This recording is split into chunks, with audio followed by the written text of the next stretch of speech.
آیا پوهیږئ رسول الله صلی الله علیه وسلم څه ډول اخلاق درلودل؟ دغه اخلاق او آداب زده کړه، په ننني ژوند کې تطبیق کا، تر ټولو بهترین اخلاق به ولري او بریالی انسان به شي. ټول به درسره مینه کوي. رسول الله صلی الله علیه وسلم تعامل داسې و، له خپلو ملګرو سره هر چا به فکر کوو چې تر ټولو ډېر ورته دی ګران دی. یعنې هر صحابي به فکر کوو چې زه رسول الله صلی الله علیه وسلم ته ډېر ګران یم. بل به هم همدا فکر کوو. هر چا ته به ارزښت ورکوو. هر ملګري ته به خپل قدر او مقام ورکاوه. کله چې به ورته فقیر راغی، یا به یې څه ورکول او یا به یې په ډېر ادب او احترام رخصتاوه. داسې نه کول چې غصه شي پې یا یې سپکه سپوره ورته ووایي.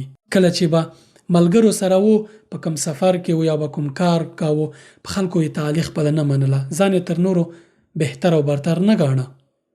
مسجد نبوي کې چې کله جوړېدو، خپله مبارک تیږې را انتقالولې. صحابه ورته ویل چې نه، دا موږ کوو. ویل چې نه، زه تر تاسو برتره نه یم، زه انسان یم، ستاسې دوست او ملګری هم یم. یو ورځ په سفر و، د مبارک صحابه سره هغه خپلې دندې تقسیمولې، غوښتل چې یو پخلی وکړي. د مبارک ویل چې زه به خس و خاشاک راوړم، اور به ترې بل کړو. صحابه ورته ویل چې نه، دا کار موږ کوو، تا ته کفایت کوي، ته مه کوه دا کار، ته خو پیغمبر یې. ویل چې نه، الله پاک له هغه انسان کرکه کوي چې په نورو باندې ځان بهتر او برتره ګڼي. دا اخلاق زده کړه، په ننني ژوند کې عملي کړه، تر ټولو بهترین انسان بشي.